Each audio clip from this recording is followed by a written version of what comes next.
Hey everybody, this is Rafe, and this is episode 37 of Have Not Seen This, a weekly in-depth look at a much-beloved movie, selected specifically by our guest that they're a little surprised when they find out people have not seen. To the casual listener, it might appear that we're running a little late this week, but to the more dedicated listener, I offer this. I'm going to change the day that I'm releasing the podcast in an effort to regain a little more of my sanity and organization. So this episode is coming out on Thursday morning. That's going to be my new release date. It's just one day later than I was releasing episodes, but I feel like with so many plates being spun in my world right now, just changing the podcast by one day kind of makes a big difference. Hope everybody's doing all right out there this week. We are back with a regular episode this week, but just because we're back doesn't mean that everything is back to normal. Just being reminded of that today as the shelter-in-place instructions in my state of Virginia have expired and been lifted. COVID is still a thing that's out there that we need to be aware of. Racial injustice is still something that we need to be aware of as the protests continue there, but I felt like this week felt a little better for putting out an episode. I do want to talk about the racial inequality, racial injustice, protests that are going on.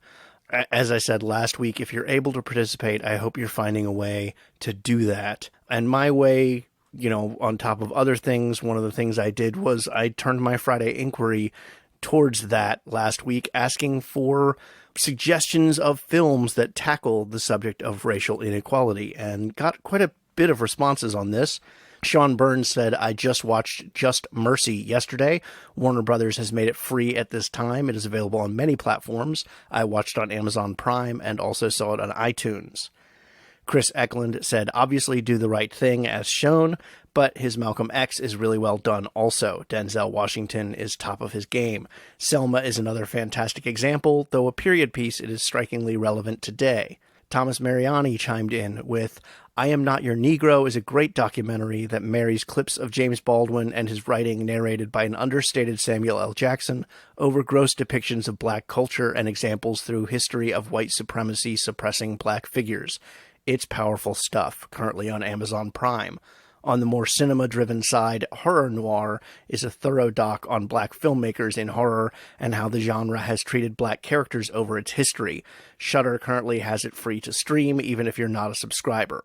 Johanna said In the Heat of the Night and The Rabbit-Proof Fence. James Rodriguez said, Blind Spotting is a powerful look at such hard-hitting topics, which culminates in one of the most gripping raps ever captured on film. Luis Ramirez said, I'll nominate another Spike Lee joint, Get on the Bus, not so much of drama, but because of discussion piece concerning various topics concerning African Americans told from different perspectives. Kat Milner said, Lean on Me. Chris Talent on Facebook said The Green Mile, or even I Am Not Your Negro by James Baldwin, but please read his books, they're insanely powerful. And over on Twitter, Chris also said American History X. Now, these are films I'm seeing pop up a lot on recommended viewing for the topic at hand right now, and it's sad to say I have not seen a lot of these movies, including some of the ones that you probably think I should have seen that would be like no-brainers. I'm trying to work on some of those. The other thing that stands out to me about the responses that I got is this is a predominantly white list of movies. And when I say that, I mean that that's the people who commented are predominantly white. And it dawns on me that I need to find a way to diversify my audience and diversify my guests a little bit more, and frankly probably diversify my own personal friends. Not that I have that many friends to begin with, but it just is something that really stood out to me. And I really wanted to put a call out for someone to come on the show and talk about any of these movies, because all of them would be fantastic conversations to be had. But I also don't want to exploit the current situation. So if you know someone who would like to come on and talk about these films because it is relevant and because it's important, then please point them my direction. I'm not going to put out a general all call because, again, I don't want to be seen as trying to exploit the situation because that's not my goal. I kind of, I'm, as lost as many people in what's going on right now. One of the things that didn't get recommended here is a documentary on Netflix called The 13th, which is about the 13th Amendment. And I remember watching that a couple of years ago and having a very polarized response to it, in that on one hand, I thought it was quite brilliant.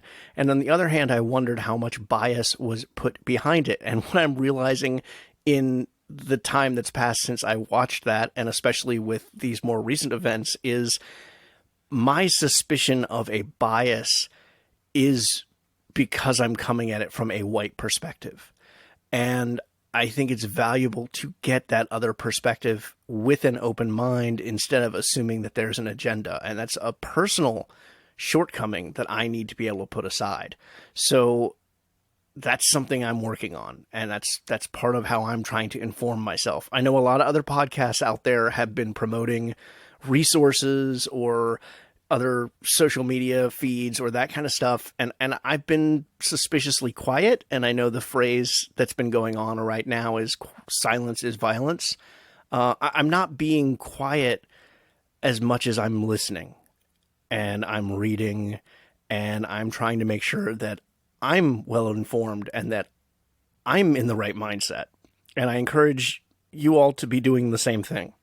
This is a very serious issue, and I don't want you to think because I'm back with a silly movie that I feel like it's done or I'm moving on or anything like that. That's not the case. And again, I'd be happy to talk about any of these movies with someone if they're interested in coming on. And if they're not interested in coming on, I'm just going to be catching up on some of these films anyway, because I think some of them are some of our more important movies and are frequently overlooked when we think about important movies. Before I get to the movie, the other thing I wanted to talk about is HBO Max has released in the time since I did a proper show introduction. A little disappointed with the service as a whole. I'm not going to go into that too much right here, but I did note that several movies that I've done on the past in the podcast are available as part of their collections. So you have Princess Mononoke there as some of their Studio Ghibli offerings. Harold and Maude, Hard Day's Night, more recent films are both on there as well. So if you listen to the show and you're interested in seeing some of these movies that we discuss, it might be a good resource for you. It's not something I would recommend running out and subscribing to the way I did with like Disney Plus, but it's there. And of course, if you want to look for escapism, not that I promote escapism, but sometimes with everything that's going on in the world, we need to just do that.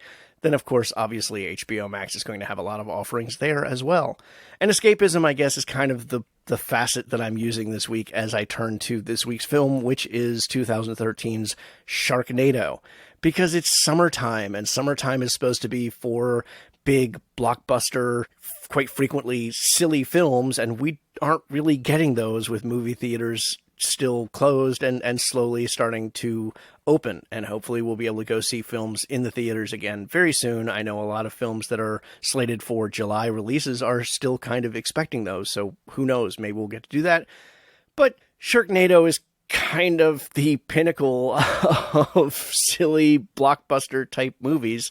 So it's a good one to kind of turn to for escapism. And even though it's not a very good movie, it's a lot of fun. And my guest this week is Sara Newell from the Pup Life Rough Life podcast, which she will talk about here in just a few minutes because we started our conversation with that. And this was her pick. As always, I don't pick the movies. I just get the guests to pick theirs and we talk about what they picked. And this is kind of a silly conversation, but it's sometimes that's what we need. So if you need a distraction from what's going on right here, here's an hour where we talk about a stupid movie about hurricanes and tornadoes with sharks in them. So here we go with 2013's Sharknado. I guess I'll start with your podcast is your dog's podcast, not your podcast. Yes. Okay. Do you want to talk a little bit about that? Sure. It's called Pup Life Rough Life, and it's an audio diary for my dog Beast. And then we've also been bringing on guests from rescues, basically giving a rescue dog that's up for adoption a couple minutes to share about themselves to hopefully draw in potential adopters. So obviously the dog doesn't talk itself. I mean, I'm assuming maybe it's a magic dog and it does, but do you provide the voice for the dog? I provide the voice for the dog, yeah. Do you do like a specific voice for him, or is it just you musing on what he would be saying? He has his own voice. Okay. And then each of the rescue dogs that are up for adoption, I try and do a little bit specific for them too. Gotcha. See, that's a really interesting original idea. I've not heard of that kind of thing before. I'm like, the millionth movie podcast out there to talk about movies, and you've got this wonderful original idea. So kudos to you for that. Thanks. So, it's a movie podcast. What kind of movies do you like? What's your interest area for movies? I, in general, skew towards romantic comedies and superhero movies, both. But in this case, I happen to love, but don't have a huge amount of experience with, kind of cheesy disaster movies. Right. So what kind of romantic comedies do you like? Because that's a genre we haven't touched upon a lot in this show. Hitch is great. Okay. Sweet Home Alabama is wonderful. And honestly, I pretty much will go for any of the funny, cute things on Hallmark, especially around Christmas time. I know exactly what's going to happen, but it's still just so sweet. Oh, I totally understand. I'm not a huge fan of those kinds of movies, but I know that their target audience just eats that stuff up, and they all know that they're so predictable, and yet they love them. Yep. You know what you're getting into, but it's still just really good. I love it. I love it. And you said superhero movies as well? Yeah. I don't tend to fall for the DC movies. I've just had enough bad experiences on that front. Yeah, we've gotten burned a few times by DC, unfortunately. Yeah. Gotcha. Yeah, that was going to be my question was, were you more Marvel or more DC? So I guess that answers. DC. I just think they do a better job in TV in general, but movies has to be Marvel. That's a really good point, because the Arrowverse shows really are quite interesting. And the animated DC shows are almost all amazing, so... Now, are you talking like the older stuff, like Justice League Unlimited and Batman Beyond? And okay, because I was going to say, I haven't gotten into any of the more recent stuff, but I loved Batman Beyond and the original Batman animated series and those kinds of things. Yep, Kevin Conroy is my Batman. Oh my God, isn't he though? I mean, he's fantastic. Right, he is the quintessential Batman, and no one else will ever fill that role. Yeah. And of course, that means Mark Hamill is, the quintessential Joker. Yep. Which I don't think anybody will argue with. Yep, exactly. Yeah. When I was younger, I really wanted to see them do a big screen adaptation of Batman Beyond, because I was a huge fan of that show. And the only actor I could think of that I thought would rival the performance that Kevin Conroy gives, doing the voice of the animated character, was like Paul Newman, who was old enough at that time that he would have been a perfect old Bruce Wayne. That could have worked. Yeah. Yeah. So, all right. Well, we're not here today to talk about Batman or Marvel or those kinds of things. We're going to talk about Sharknado from 2013, directed by Anthony C. Ferrante, written by Thunder Levin, starring Ian Ziering, Tara Reid, John Hurd, Cassie Serbo, and Jason Simmons. Hurricane David is poised to be the first hurricane. It's a storm. That's what's driven them all up north. I've never seen so many of them who are so bold. It's barely even raining. It's flooding here, and not the plumbing, the ocean. You need to go home. I'm not going anywhere. Storm's coming, and it's coming fast. Just can't sit back and watch this.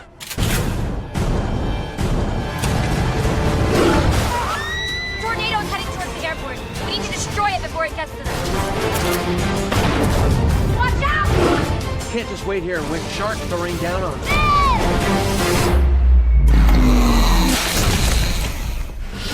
Can he throw bombs into the tornado? It's too dangerous. Too many of them. We're gonna need a bigger chopper. Claudia, move! It's time to leave Kansas, mate.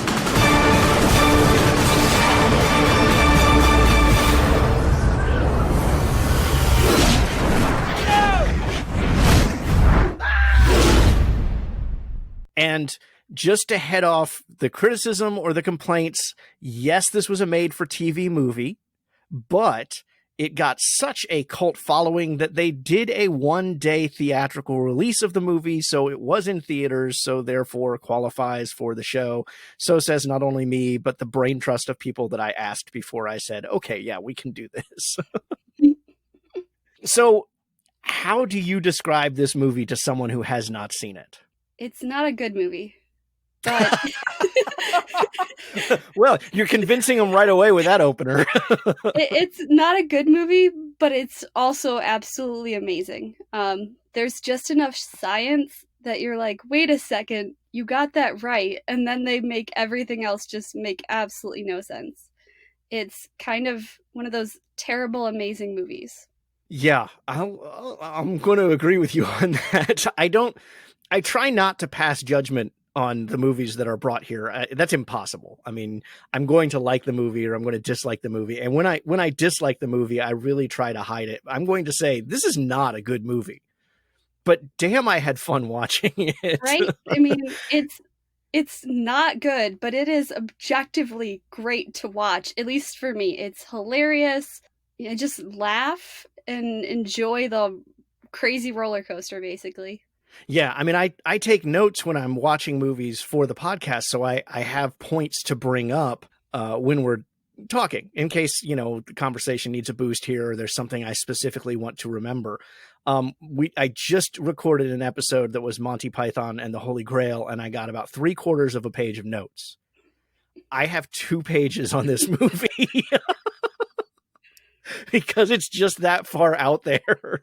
It is. There's all these writing memes like, oh, if somebody can bring that in, you can bring in whatever you want. But to me, like, pitching this movie was brilliant. I mean, people think it's kind of garbage and crazy, but that's kind of the brilliance of it. It's completely out there, but it's hilarious.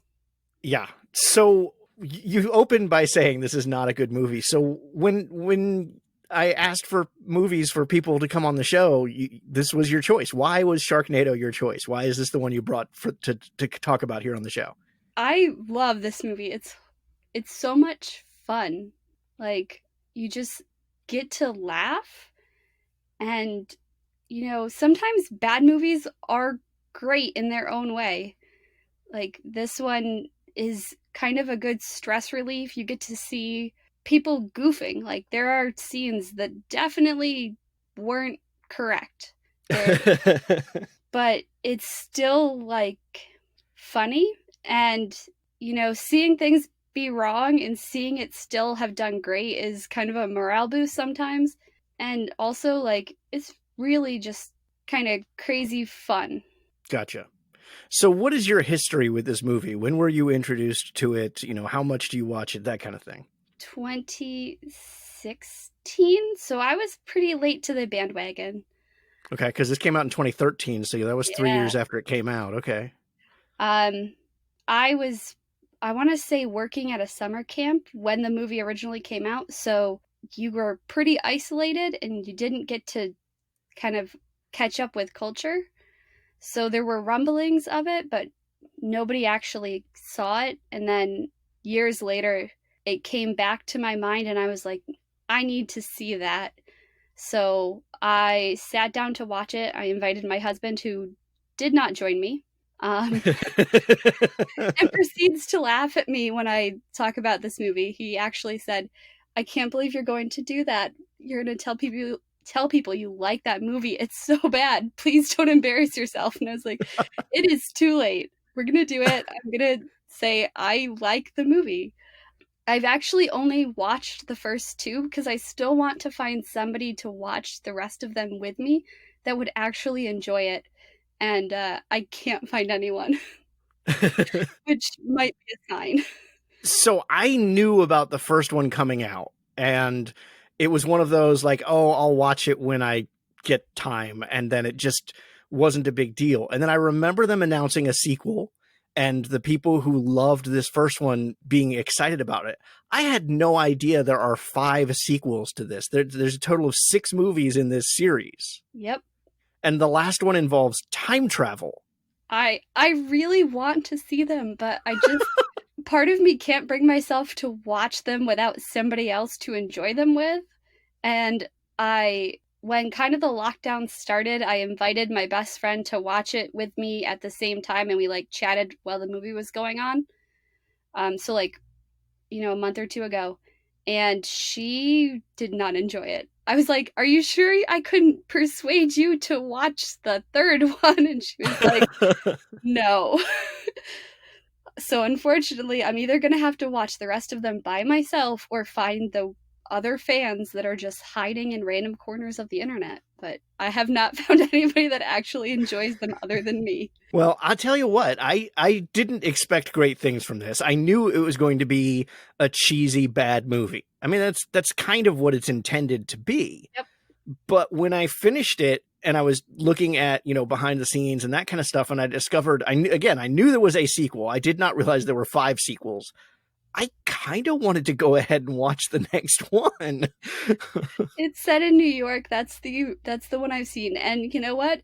I think it lived up. I really enjoyed the second one too. My understanding is they lean a little heavier into the comedy after this first one. Yeah. That's kind of necessary. So, okay. So critical reviews are kind of a hard part to do for this. It does sit at 78% on Rotten Tomatoes. It doesn't show up at all on Metacritic. And oddly, the top critic picks, which is what I always look towards for quotes for the critical eye, they're all positive. Every one of them is a fresh review. But I wanted specifically to bring this one in by Mary McNamara of the Los Angeles Times, who wrote, "Oh, sure, it's easy to pick holes in a story about a weather system that makes it possible for sharks to fly and take to the streets, but that's the whole point of movies like this. Fabulous in-home commentary, often accompanied by the consumption of many alcoholic beverages." That sounds fair. I think part of that is what you're wanting, is to watch it with somebody else specifically so you can get that in-home commentary. Yep. Yeah, it's just funny, and it would be nice to share that funny with somebody else. Yeah, no.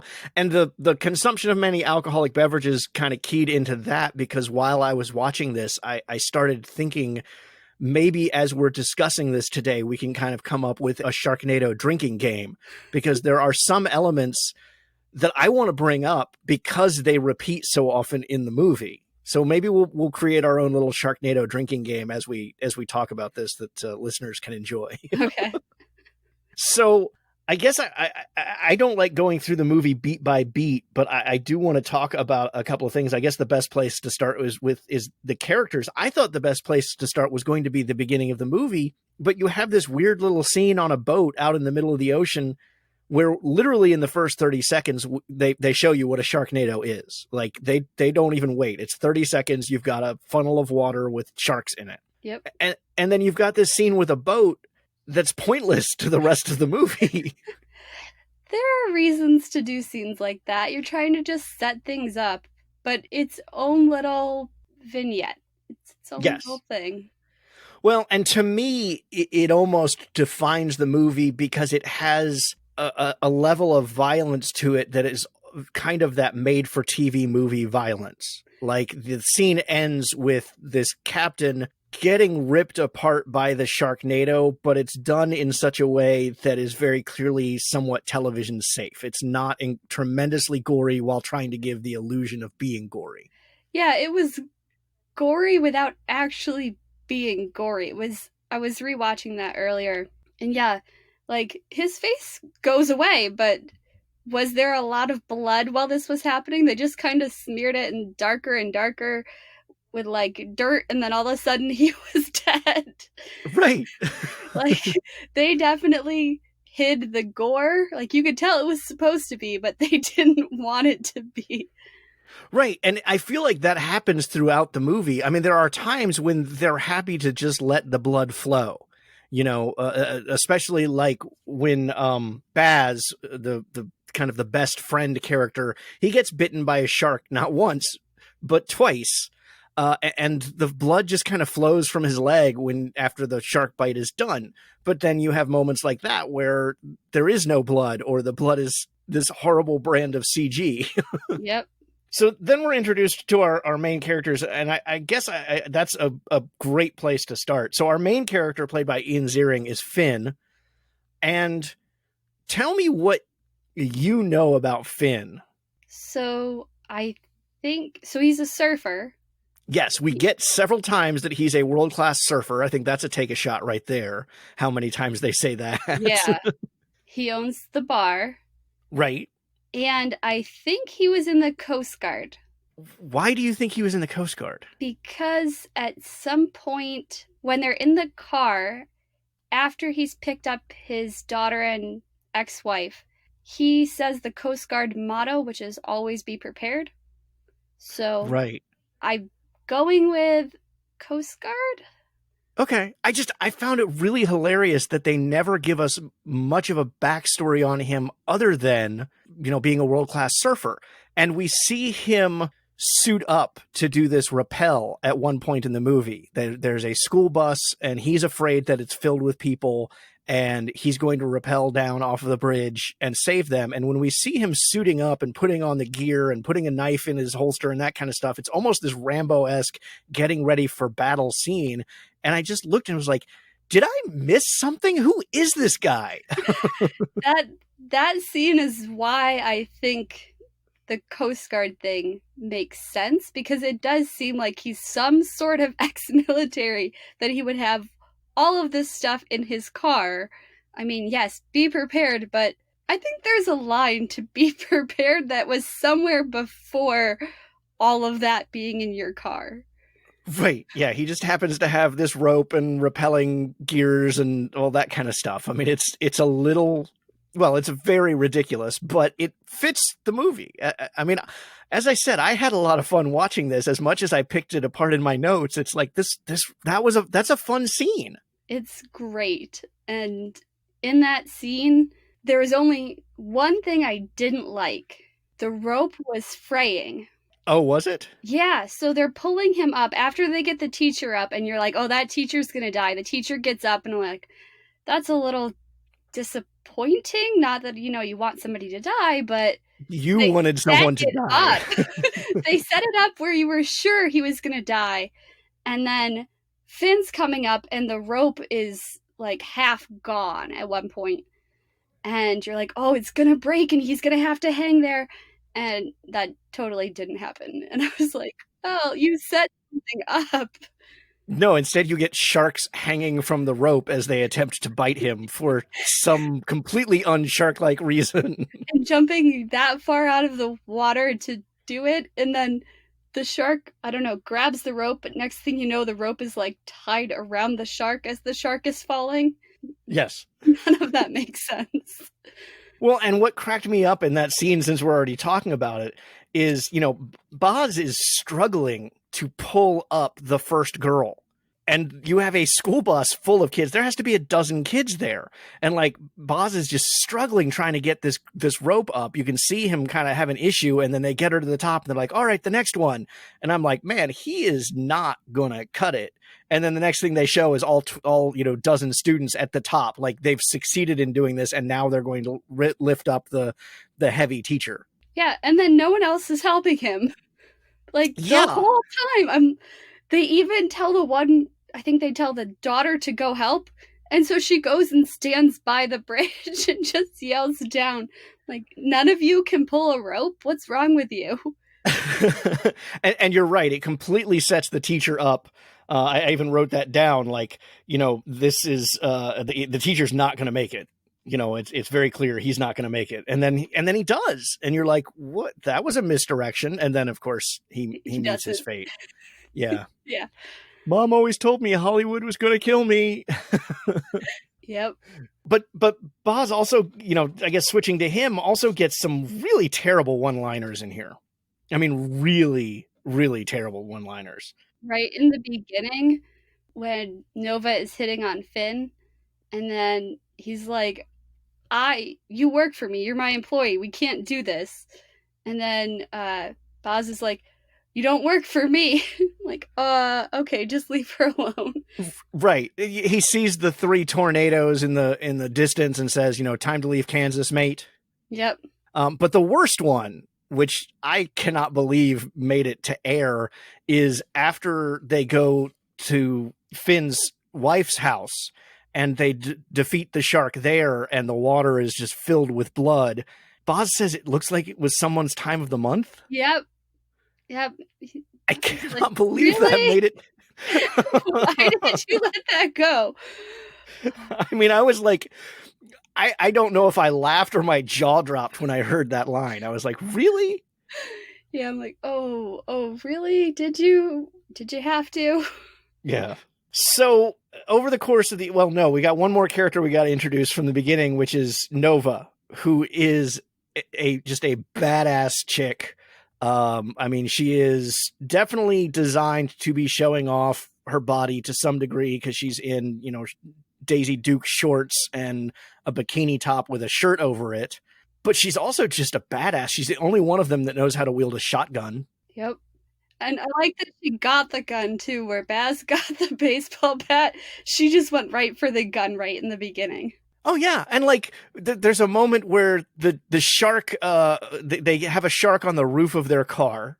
Listeners, if you haven't seen this movie, this is how crazy it gets. I mean, it's like there's a shark on the roof of the car that tears the roof open because, again, that's what sharks can do. And Finn is trying to hit it with Boz's baseball bat because Nova's driving. And it was like, she says, take the wheel. She's the only one who thinks to get the shotgun and shoot the shark off of the roof. Sometimes it seems like she's the only smart one in the whole movie. Well, and I love that because, again, physically, they're definitely presenting her as a babe. But I love exactly that it does seem like she's the smartest one in the batch a lot of the time. Yeah. I mean, Finn is supposed to be like the action hero, but she does a lot of damage to those sharks. Yeah. And of course, she has these iconic scars on her leg that anybody watching a movie called Sharknado is going to immediately recognize as trying to pass off as shark bites. But she doesn't want to talk about it. Yep. She says she cut herself shaving her legs. Yeah. Like, I'm pretty sure I know what those scars look like. They don't look like that. Yeah, exactly. But that does lead to a moment. We'll get to that scene a little later, but it does lead to a tender or an attempt at a tender moment a little later in the film. So the storm hits, and then you have what is probably my biggest issue with this movie is the number of shots. And this, if you turned this part into a drinking game, it would have to be like sip a beer rather than take a shot. But the number of times that there's a lack of continuity in between close-up shots and distance shots, because like we're being told this storm is coming and Finn calls his ex-wife April, played by Tara Reid, and we see these shots of rain on the window at Finn's bar, and April's like, oh, it's not raining here, and then suddenly it cuts to a series of shots outside the bar where it's nice and sunny on the pier. There's so much of that where you're like, wait, I know that you were shooting this in sunlight, but come on, every 5 seconds, I can't tell what the weather actually is. Like, you're trying to make this big, scary tornado. Are you constantly in the eye of the storm? I'm confused. What's going on here? Yeah, I mean, it's just these outside shots of people and the land, and it's like it's supposed to be pouring down rain, but you're showing us where it's sunny and not. And it was that continually happened. It's like later on when they're driving and the water is shallow enough that they can drive in it, and during the long shots, it's barely wet on the ground, but it's also supposed to be deep enough that there are sharks swimming in the water alongside them. When they get to April's house, it's worse. Oh, yeah. Oh, God. What I think is funny is we don't know how long Nova has been working for Finn, but she is flirty with him. There's obviously a romantic interest there. But then she finds out that he has an ex-wife. Like, she didn't know this. And when they leave the now kind of ransacked bar to go to April's house to make sure everybody's okay, she tags along, and we get to April's house. And part of the reason they're going there isn't because he's worried about April. It's because he's worried about his daughter, Claudia. And when Claudia's introduced, I was like, wait, how old is Claudia? Right. Like he has a daughter, but she's like 20. And she and Nova are practically the same age. And then later on, when his son comes into the picture, the whole thing just gets like, okay, wait a second. What's everyone's ages here? Because you're all a little confused. Right, because Ian Ziering and Tara Reid don't look old enough to have, kids the age of his daughter and son. And you brought up the son, but that's like the next punchline is like, he has an ex-wife. Oh, he has a daughter. Oh, the daughter's like your same age. Oh, and he has a son too. Yeah, it was like, wait, did you just forget about him? Why did he only come up so late? I know you thought he was somewhere else, but come on, dude.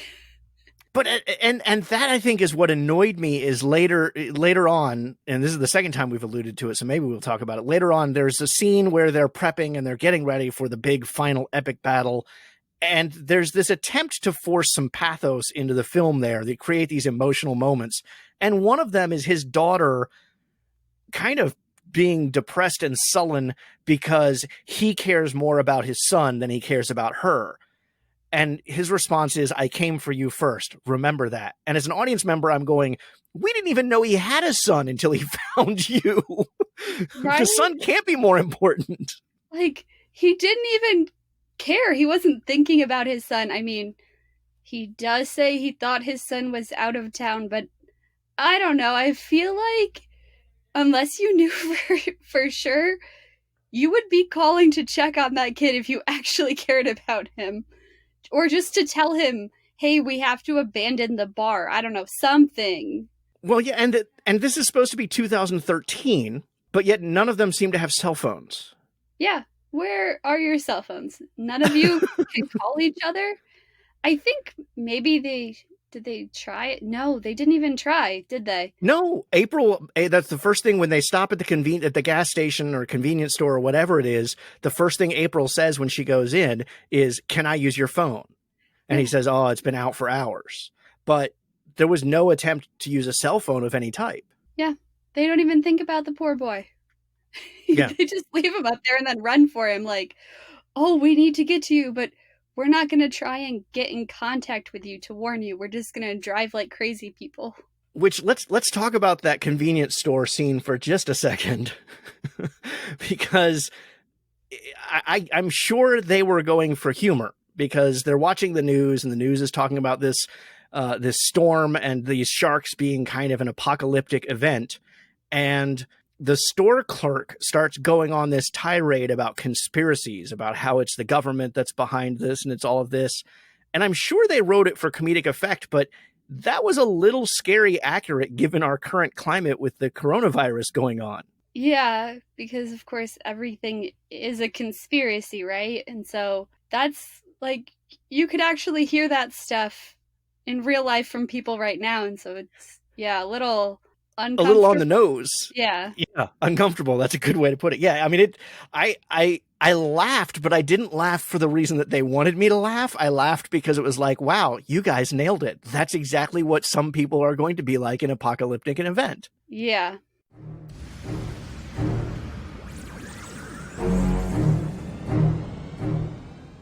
Our history, though short, is wrought with events that transform our existence. Locked away and hidden within sacred vaults exists a treasure trove of events, inventions, and stoic occurrences hoping to shine once more.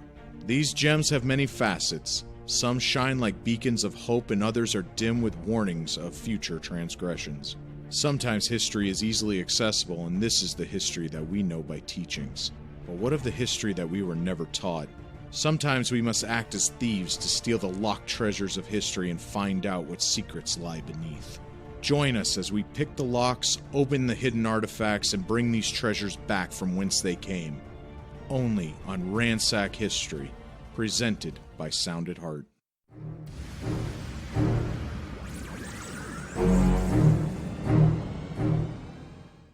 So we've also alluded to this scene where they try to add in the emotion as they're prepping for battle. You want to talk about that a little bit? How did you take to that scene? Because you've got several moments going on in there. You've got, as I said, the emotional moment between father and son with her kind of mourning the fact that he always goes for Matt first. You've got the scene between Matt and Nova where she finally comes clean about what happened to her and that caused that scar, that kind of stuff. How did you react to that scene? It was weird and also cute because Matt and Nova had good chemistry. So it was like, oh, they're flirting. But it was also like, this is kind of weird. You were just flirting with his dad. I'm glad you said that, because that's when we got to the ending of the movie and the two of them were together. I'm like, this is creepy. Like, you get the older ones who just moved down a generation, but at the same time, the ages thing that's been kind of indiscriminate throughout the movie comes into play of like, something in this is a little off one way or the other. So it was creepy, but also cute, and it was really hard to deny the cute sweetness, but at the same time it's like, oh, something feels a little off. Yeah, I can't say that I felt the cute sweetness of it. I just felt off by it. But it also, that whole scene to me felt very forced, of like, oh, well, let's build some emotional rapport with these characters so that you're a little more invested in the final battle. And I'm like, it's sharks. It's sharks in a tornado. How emotionally invested do you think any of us are going to get? Yeah, I mean, it's supposed to be a big action scene. We have been watching these characters the whole time. We're pretty much as emotionally invested as we're going to get. You don't need to add all this in. Well, and the one other moment that I loved in that scene, but not for the reason that they intended it, is you have this, I guess what's supposed to be a bonding moment between Finn and April, and he gives her hedge trimmers and says, can you make that work? And she's like, yeah, I can make that work. And, Tara Reid's exquisite acting. And I was like, there's no gas tank on those. Those are powered. Those need a power cord in order to work. And you're giving those to her to use against a shark. This is not going to work out well. Like, no one's thinking this through at all. But I mean, that was kind of the whole theme of that area where they were in, was no one's thinking this through. You have a plan. I don't know how you know how to do the things you're doing, but you're cobbling things together that aren't going to work, but are somehow going to work because it's that kind of movie. Yeah, they're bombs that they use. So the plan, to talk about that, is they're going to throw bombs into the tornadoes. They're going to fly a helicopter in the middle of wind and tornadoes, because that makes sense. And they're going to throw bombs into the tornado that they've made out of stuff that they can get at a Home Depot, Lowe's type place. And the idea being that the explosion inside the tornado will help equalize the pressure and thus dissipate the tornado. Yep. And then the bombs are made out of like a propane tank. It looked like a smoke detector and a flare. Yep. A road flare. It's like, no, I don't know what you're doing. I mean, at least the friend had the kindness to put a smiley face sticker on his bigger propane tank. Yeah, I'm like, how does Baz know how to do any of this? I mean, then again, I know people that could just throw that stuff together because they were kids and played in the woods growing up. And maybe Baz just spent a lot of time playing in the woods doing dangerous things. But I grew up playing in the woods, and I don't. What kind of people are you hanging out with? Kids who spent too much time in the woods. Well, not only that, but what woods? That's a little disconcerting to me. Not anything like that, but they could pull something together, I'm sure. Farm kids are ingenious, but still. Again, I was a farm kid. I grew up in the woods. I don't know that I could do that, but yeah. I don't think anybody could do that with what they had, to be honest. I mean, none of that makes sense, but yeah. I mean, you do get one nice emotional kind of moment, and it's actually the very start of that scene when they first meet up with Matt and they're getting ready to go to the supply store and make this run and do things. And that is that, Matt says, he's going to fly the helicopter. We're going to find supplies. And then he says that Semper Paratus, which is kind of supposed to give this like father, like son type idea that he's he remembers what his dad taught him and he's using that. Yeah. It's like, yay, father, son, considering your dad forgot you. Yeah, Yay. right. But you're the favored child. So I skipped over when we were talking about characters. I skipped over April. Yep. How do you feel about April? I don't dislike her by the end. In the beginning, it's like, oh, come on, lady. But again, Finn's making crazy accusations. He's like, this is gonna be terrible. And you're looking outside and you're like, it's not gonna be terrible. He's like, the sharks are gonna be everywhere. How? How do you know this? None of that makes any sense. But I was just waiting for Finn to say, I read the script. There's going to be a lot of sharks. I feel like that's his only explanation for some of it. But at the same time, like, so she's super annoying in the beginning, but she gets better. Yeah, I mean, the bus scene is kind of the perfect example of that. They see the bus, and Finn is like, there might be people on that bus. I'm going to rappel down and check on them. And April's like, this is just so like you. You're ignoring the people you have and love to check on somebody else. And I'm like, you're saying that like it's a bad thing, that he's willing to put his own life on the line to check on other people and make sure that they're okay. He already just saved you, like... Right, he saved you. You're okay. He wants to go check on those people, and you're trying to make it sound like that's a bad thing when all you do is come across as selfish. He's not going to let anything bad happen to them. I mean, he's proven that already. Not that he is fully in control, but as in control as he can be, he's not going to let anything bad happen to them, so give him a couple minutes to save people. Yeah, she grows on you a little bit by the end. Maybe on you. a little bit. By the end, she gets better, but at the beginning, you're just, oh, she's terrible. So do you think they earned the ending with her and Finn? I didn't when I first watched it. The second time, I liked it better. But yeah, when I first watched it, I was like, oh, come on. Like, she's been terrible. Why are you okay with this? Yeah, and I didn't feel like there was ever any chemistry between them. I mean, he shows up and her new boyfriend is a jerk, and thank God he gets eaten quickly. Like, I even wrote that in my notes. I was like, well, at least they took care of the annoying boyfriend really quick, because he would have gotten really annoying long term. But, she's harassing him when they're on the road, and she doesn't believe in him, and there's no chemistry between them other than him giving her the hedge trimmers that probably aren't going to do anything. And then, but we're supposed to be happy that they kiss at the end of the movie. Yeah. I'm like, I wanted him and Nova to be together. I know.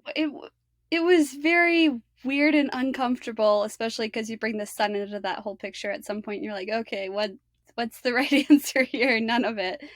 But yeah, on the second watch, I feel like the wife gets a little bit better, but on the first watch, it was just like, oh, please, lady. Yeah. So are you a Jaws fan? I haven't seen Jaws. You haven't seen Jaws? Interesting. Okay, so are you aware of the references that are in here? I know of some of them. Okay, so like the first shark attack, when Boz throws the tank in the shark's mouth and then yells to shoot it. That's how they take care of Jaws in the movie Jaws. Yep. And then there is a scene in Jaws where they are comparing scars. I didn't know about that one. Yeah, that's you kind of get that with the Matt and Nova scene where they're comparing scars, because that's how he gets her to talk about her scar, as he shows her his, where he got a really nasty scar from falling down a slide. Yeah. Yeah, so there's a couple of Jaws references in there, which I think are nice. I can't imagine they carry those into the sequels, but yeah. So what is your favorite moment of this? Because there's so many just absolutely absurd moments in the film. What stands out to you as a favorite? Probably the moment when they talk about the fact about using bombs to diffuse the tornadoes, because there's just enough science there that you're like, yay, science, and then you're like, no, I mean, yes. That's not how it works. I mean, there actually have been proposals to use bombs to stop hurricanes. But still, yeah, it's that moment of like, Yay, science! No science. Stop the science. Don't do this anymore. Just stop.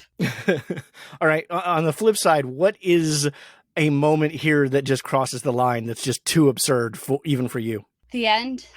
The very end when he's like saves Nova and she was swallowed whole and he somehow didn't chop her in half.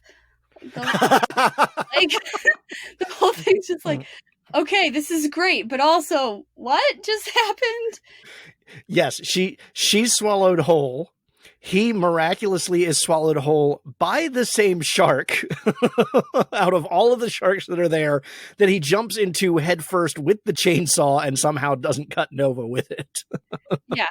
It's like, y'all, that doesn't make any sense. Yeah. No, for me, it was the car that, they survive the shark attacking and ripping open the roof, which again, because that's what a shark would do. And then suddenly they're like, I smell gasoline. Let's run away. And they all bail on the car. Nova, thankfully, thanks to grab the shotgun. They run away from the car and then it explodes. There's nothing to ignite it. There's no reason for it to explode. It's just a spontaneous combustion of a car. I guess they just wanted a car explosion in there. Yeah, no. Gasoline does not light itself on fire. Like, doesn't make any sense. But somehow, magic and more exciting. You gotta make things exciting, in these crazy movies.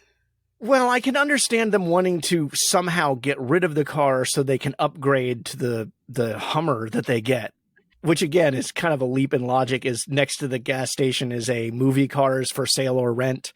Like that's even going to be open at the time that this hurricane/tornadoes are coming through, and yet they still have this Hummer, which apparently didn't work very well on set.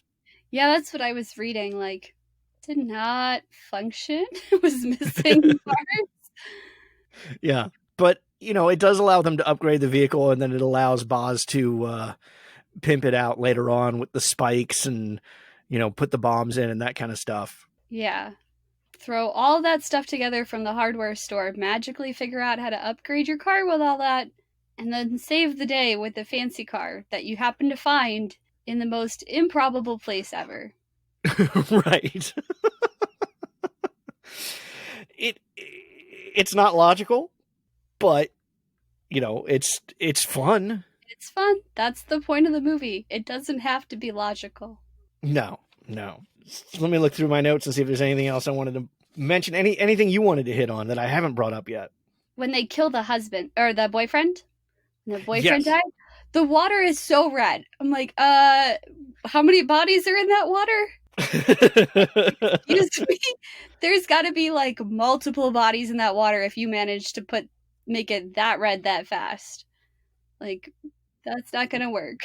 Well, and that shot of the shark is particularly bad because it illustrates the bad CG in the movie that's made worse by the gunshots hitting the shark. Like it's already bad CG with the shark, and then the gunshots hitting the shark just make it even worse. It was so bad in that one shot. Yeah, the whole house scene was terrible in so many ways because the inside of it is flooded, like Right. significantly flooded, and then they step outside and there's no water. Like, Right. wait a second, how did this happen? I'm so confused on what you were trying to do there because you didn't do it. Whatever it was, you didn't do it. Right. And then it collapses as they drive away, pretty much just to certify that Finn is right about everything that happens in this movie. Like, he's going to make a prediction. It's going to happen. Even though, logically, everything he says stems from magical powers of, hey, I just said something's going to happen, even though there's no reason to actually think that it will. Right. Well, and that scene also frustrated me with the boyfriend because they get to her house and she doesn't want to let them in. And then you see one of the sharks come like busting out of a manhole, on a torrent of water, and she lets them in. And then the boyfriend is like, oh, what are you talking about? There's no sharks out there. That's crazy. And it's like, dude, your girlfriend just saw this happen. At what point is she going to stand up and say something? Yeah, she never does. She No. never says a word. She just is like, I'm going to keep quiet and let the two men have an argument here. which doesn't make any sense in the whole thing. No, I mean, it's just part of the reason I asked you what you knew about Finn is because they really don't ever give him a character. Like we see that he knows stuff, but we don't know why. And it would have been nice, rather than one of those forced emotional moments, it might have been nice to have just gotten a little backstory on how he's managed to survive. Like, what does he know that we as the audience don't know? Yeah, because all of his predictions feel and look like they're out of left field. Like, okay, there's this big storm coming. The bar's going to be gone. Okay, I'm pretty sure that area has survived plenty of big storms before. So why is this storm going to be the storm that's going to destroy the bar? Also, the bar is the only thing on that pier that really gets destroyed other than the Ferris wheel. So I don't know what happened there. But, like, why is he so sure this storm? And then he's like, oh, man, they're going to get all the way up the hill. Why? How do you know that? How do you know the sharks are going to end up everywhere? Like, you haven't seen enough to predict that yet, dude. Well, and we missed one character that I do want to make sure we mention before we finish our conversation, and that is we didn't talk about George. Poor George. Poor George. So George is an old man at the bar who a little bit of womanizing towards Nova, which, you know, he regrets, I think, pretty quickly. And then, like, he's just there at the bar drinking, and then suddenly when crisis hits and it's time to leave, he's passed out drunk. Yeah, he was drunk, but awake, and then there's got to be some gap of time, right? Because I don't know, did Baz go to the hospital? That one bothered me. I was like, wait, I don't think so. He got bit by a shark, and they just patched him up on the beach and let him go. Oh, it's even better than this. When we didn't even talk about that, the attack that Baz gets bit in the water, and they come out, and Finn is dragging him along, and the camera cuts to a shot of a guy who is just torn up, mauled on the beach, screaming. Cut to Finn bringing Baz to the ground and a medic running over towards them. And it's like the medic is there instantaneously for the main character. Meanwhile, there's that dude over there who's dying. Who is not getting any help right now. Right. No one cares about him, the poor man. Like, everybody runs over to Finn and Baz, and you're like, what? Why? I mean, he's hurt, yes, but that guy is clearly a lot worse. Did you not learn how to triage anything? It's because Finn and Baz are good looking. Yeah.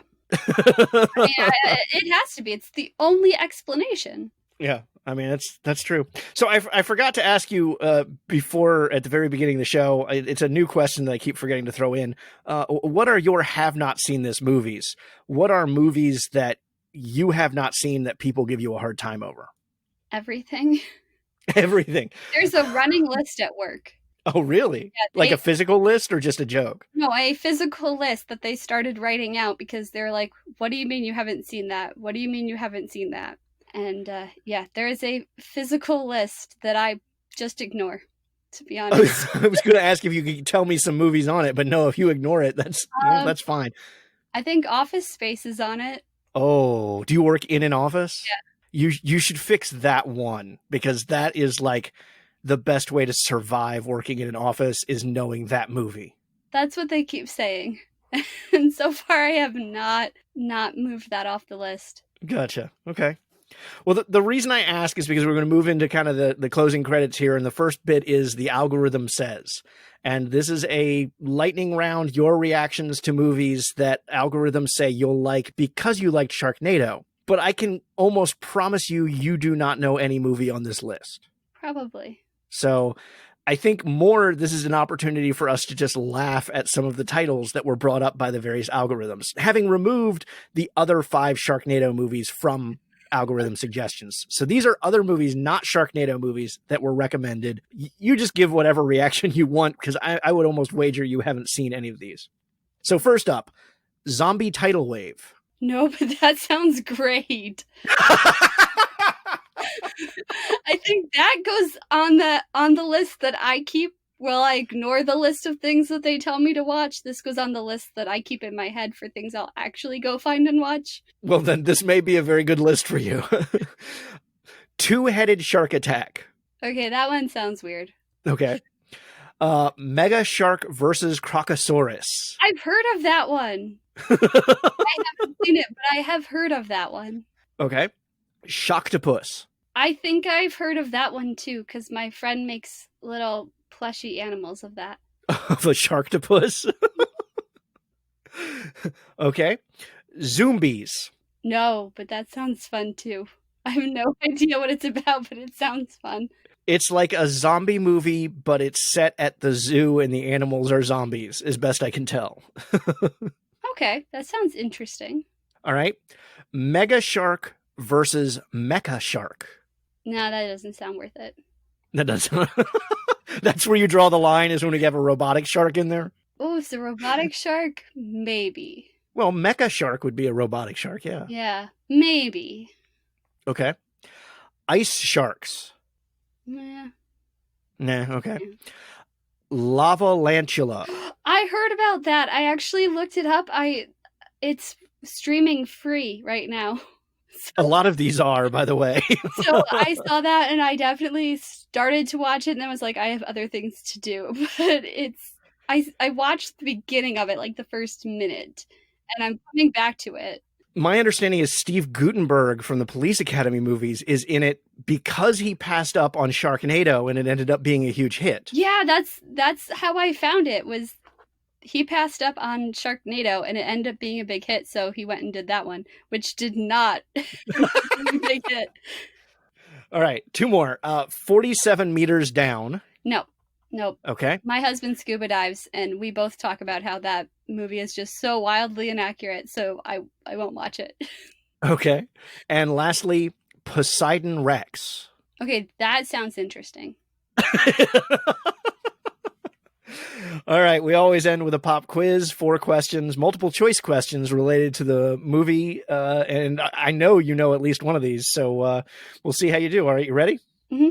All right, number 1, writer Thunder Levin said the idea for Sharknado came to him how? Wasn't it from his kid? Yep, from a dinner conversation with his son. That's right. That's where the idea came from. All right, number 2, franchise star Ian Ziering had reservations about the film's script, but decided to do the movie anyway. Why? Because his wife was pregnant and he needed the money or hours to stay in the Screen Actors Guild to get health insurance. Yep, absolutely. He needed the work to keep his insurance for his pregnant wife and future child. Now, I haven't read as to why he agreed to do 5 more of them, but, I guess once it's successful, it's successful. Number 3, the name of the band that performs several songs, including the title theme during the end credits, holds a shark connection. What is the name of the band? A, Dorsal Fin, B, Jaws, C, Quint, or D, Shark Attack? Isn't it Quint? It is Quint, yeah, named after a character from the movie Jaws. And then number 4, while not fully explained, Finn's motto, Semper Paratus, gives a little background for the character, as the phrase is actually the motto of what organization? And you already said this earlier. The Coast Guard. Yep, absolutely. All right. See, great job on the pop quiz. I studied. I'm not going to. There you go. I studied for that. All right. Where can people find you? What do you want to promote? Pup Life, Rough Life. It's my dog's podcast. We have an audio diary for my dog, and also we promote dogs that are available for adoption at rescues. Fantastic. See, that sounds like I'm going to have to check that one out, because it sounds like a great cause and it sounds like a lot of fun. My little dog is very sassy and has an absolutely terrible life. Absolutely terrible, obviously. Oh, yeah. So I'm sure.